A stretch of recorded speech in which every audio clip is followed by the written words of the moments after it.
नमस्कार दोस्तों, उषा की आवाज़ चैनल में आप सभी का स्वागत है। हमारी आज की कहानी है 16 साल बाद तलाक। मेरा नाम रश्मि है। मेरी शादी एक बहुत अच्छे घर में हुई थी। मेरे पति तो लाखों में एक थे। मैं अपने आप को बहुत भाग्यशाली मानती थी कि मुझे ऐसा पति मिला है। मुझे बहुत प्यार करते थे। हमारे एक बेटा और एक बेटी है। हमारी शादी को करीब 16 साल हो गए थे। हर खुशी मुझे उन्होंने दी। मैं भगवान से अपने लिए इससे अच्छा पति मांग नहीं सकती थी। मेरी बेटी 14 साल की है और बेटा 10 साल का है। पति का कारोबार भी बहुत अच्छा चल रहा है। हमारी कपड़े की दुकान है जिससे अच्छी खासी कमाई हो जाती है। मुझे जीवन से कोई शिकायत नहीं थी। लेकिन फिर वो हुआ जो मैंने सपने में भी नहीं सोचा था। मेरे पति एक दिन मुझसे कहते हैं कि उन्हें किसी और से प्यार है और वो उससे शादी करना चाहते हैं। एक दिन अचानक ही यह बात उन्होंने मुझे बताई। शुरुआत में मुझे लगा कि वो मजाक कर रहे हैं, लेकिन फिर थोड़ी ही देर बाद मैं समझ गई कि वो सच बोल रहे हैं। वो मेरे पति हैं। कब सच बोल रहे हैं, कब झूठ, इस बात का मुझे अच्छे से पता चल जाता है। लेकिन इतने दिनों तक मैं कैसे धोखा खाती रही। उनका शादी के बाद से ही अफेयर चलता रहा और मुझे पता भी नहीं चला। या तो वो झूठ बोल रहे हैं या बहुत चालाक थे जो इतने दिनों तक मुझसे छिपा सके। मेरे मन में यही सब चल ही रहा था कि वो बोले उन्हें तलाक चाहिए।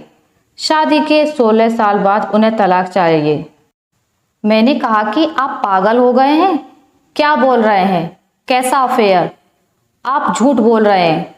वो बोले कि नहीं, मैंने कल उसे बुलाया है, तुम खुद मिल लेना। तुम्हारी और बच्चों की भी जिम्मेदारी मैं लूंगा, तुम उसकी चिंता मत करो। अब मेरा दिल बेचैन हो गया था। मैं सोच रही थी कि यह सब जो यह बोल रहे हैं झूठ हो, लेकिन मन में शंका और डर आ गया था कि कहीं यह सब सच ना हो। उस रात मुझे अच्छे से नींद नहीं आई। सुबह होते ही मेरी नज़र उन पर थी। वो फोन पर बात कर रहे थे, पूछ रहे थे कि कब आओगी। मैं तब भी सोच रही थी कि यह सब मजाक हो। कुछ देर बाद दरवाजे की डोरबेल बजी। वो दौड़कर दरवाजे पर गए और सच में एक लड़की दरवाजे पर खड़ी थी। वो अंदर आई। उस लड़की को मैंने पहले नहीं देखा था, लेकिन वो सुंदर थी। उसकी उम्र 26 साल की थी।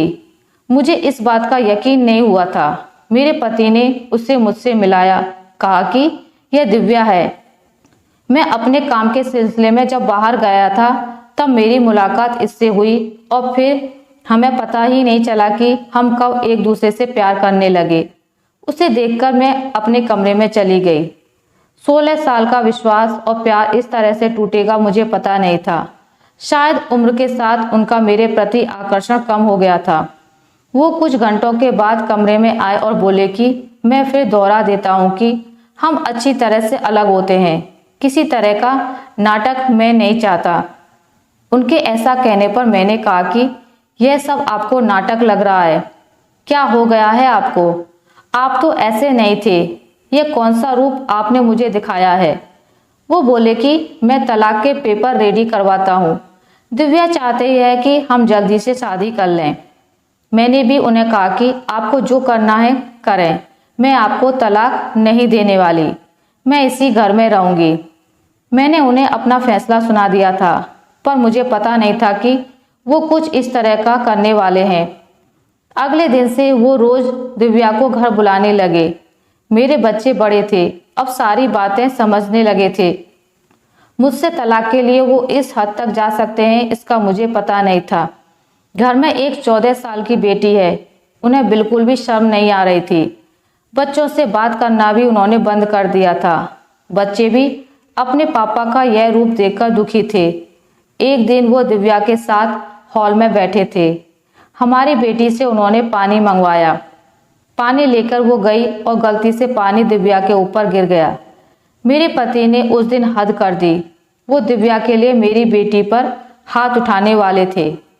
मैंने उन्हें यह करता देख लिया और वहीं से जोर से कहा, यह क्या कर रहे हो?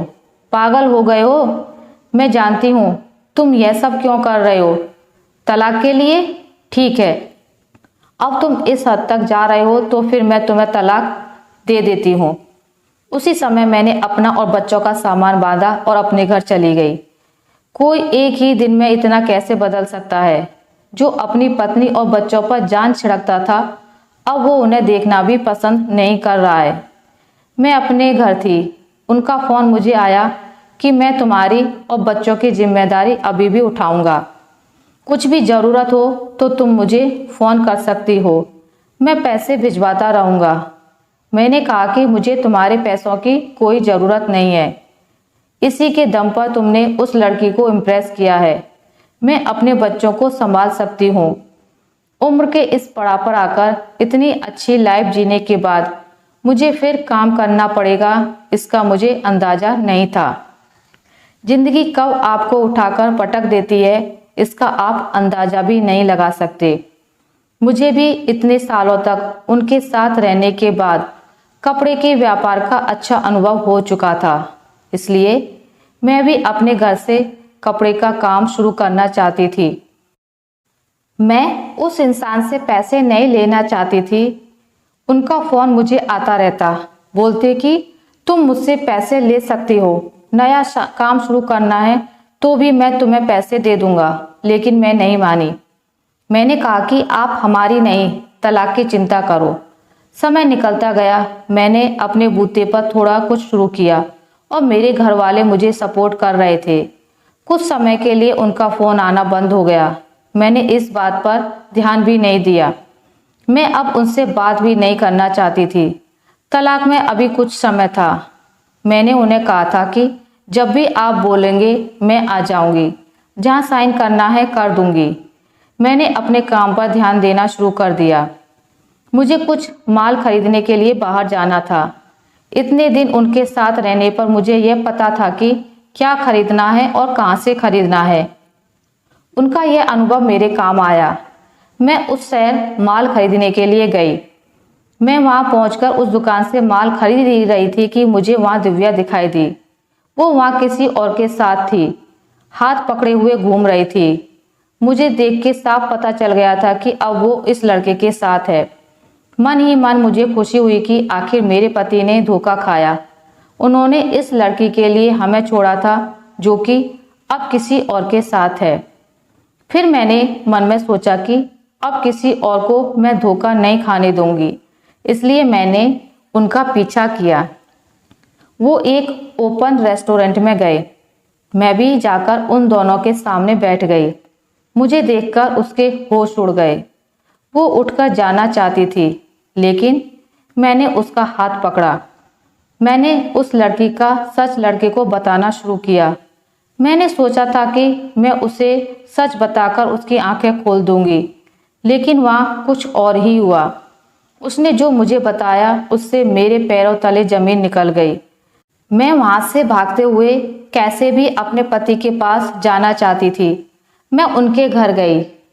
वहाँ नौकर ने मुझे बताया कि वो अभी अस्पताल में भर्ती हैं। अस्पताल उनके घर से ज़्यादा दूर नहीं था, बड़ा अस्पताल था। मैं वहाँ गई और रिसेप्शन पर उनका नाम बताकर मुझे उनके कमरे का नंबर पता चला। मैं उनके कमरे में गई। वहाँ उनका दोस्त था। उन्होंने आंखें बंद कर रखी थी। मैंने उनके हाथ पर हाथ रखा तो उन्होंने आंखें खोली। मेरी आंखों से आंसू रुक नहीं रहे थे। मैंने कहा कि क्या ज़रूरत थी यह सब नाटक करने की, मुझे पहले क्यों नहीं बताया। मेरे पति एक गंभीर बीमारी से जूझ रहे थे। वो हमारी ज़िंदगी से दूर जाना चाहते थे ताकि उन्हें कुछ हो जाए तो हम ज़्यादा दुखी ना हो। उनके इसी दोस्त ने उनके कहने पर उस लड़की के साथ मिलकर यह नाटक करवाया था। मैं अब उनके साथ बैठकर घंटों रोती रही। बच्चों को भी मैंने बुला लिया। अब हम उनके साथ ही रहेंगे। अभी उन्हें हमारी और हमारे प्यार की सबसे ज़्यादा ज़रूरत है। मैं भगवान से दुआ कर रही हूँ कि वो हमारे साथ ही रहें, उन्हें कुछ ना हो। मुझे विश्वास है कि ऐसा ही होगा। आशा करती हूँ आपको मेरी आज की कहानी अच्छी लगी होगी। अगर आपको मेरी ये कहानी अच्छी लगी है तो इसे लाइक करें, ज़्यादा से ज़्यादा शेयर करें, और अगर आप मेरे चैनल पर नए हैं तो इसे सब्सक्राइब करना ना भूलें। मिलते हैं एक नई कहानी के साथ, तब तक के लिए नमस्कार।